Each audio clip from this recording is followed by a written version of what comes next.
அன்பு நண்பர்களே, இன்னைக்கு அன்னை சமையல்ல பார்க்க போறது இட்லி தோசைக்கான குருமா.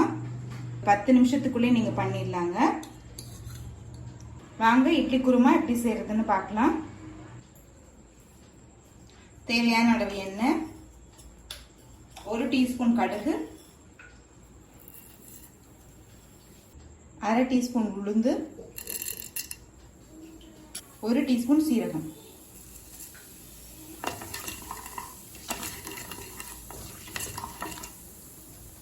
கொஞ்சம் கருவேப்பிலை,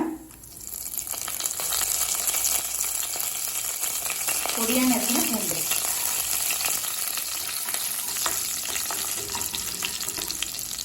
அடுத்தது 1 வெங்காயத்தை சேர்த்துக்கலாம்.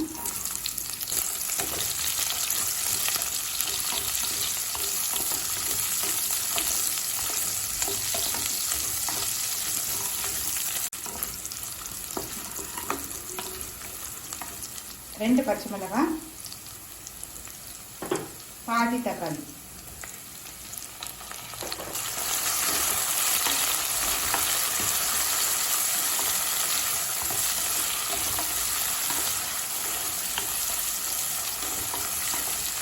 தேவையான அளவு உப்பு,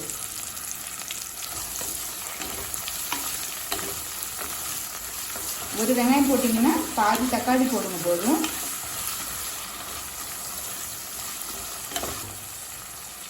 அடுத்தது 1/4 டீஸ்பூன் மஞ்சள் தூள்,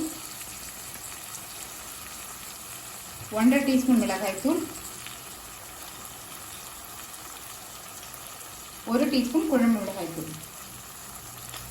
குழம்பு மிளகாய் தூள் சேர்க்கறதுனால குருமாவுக்கு நல்ல ஒரு டிஃப்ரெண்ட் டேஸ்ட் கிடைக்குங்க. நீங்க விருப்பப்பட்டீங்கன்னா தனியாத்தூள் கூட போட்டுக்கலாம். நல்லா 1 நிமிஷம் வரைக்கும் வதக்கிக்கலாம்.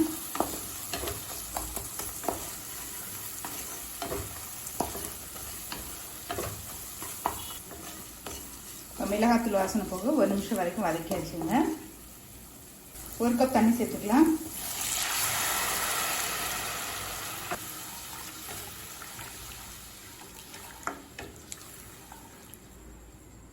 அரை கப் தேங்காய் துருவல், 1 டீஸ்பூன் பொட்டுக்கடலையை மிக்சியில நைஸா அரைச்சி எடுத்து வச்சிருக்கேங்க. இப்போ இதை சேர்த்துக்கலாம்.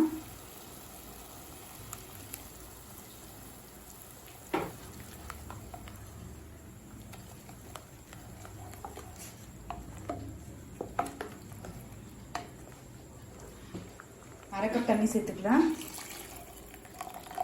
ஒரு 10 நிமிஷத்துல இந்த குருமா பண்ணிடலாம். 2 நிமிஷம் ஸ்லோலே வச்சிடலாங்க.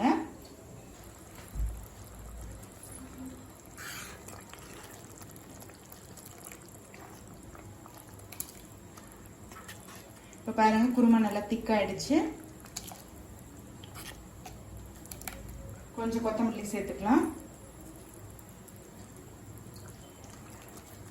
இப்போ இட்லி குருமா ரெடி ஆயிடுச்சுங்க. சர்வ் பண்ணிடலாம்.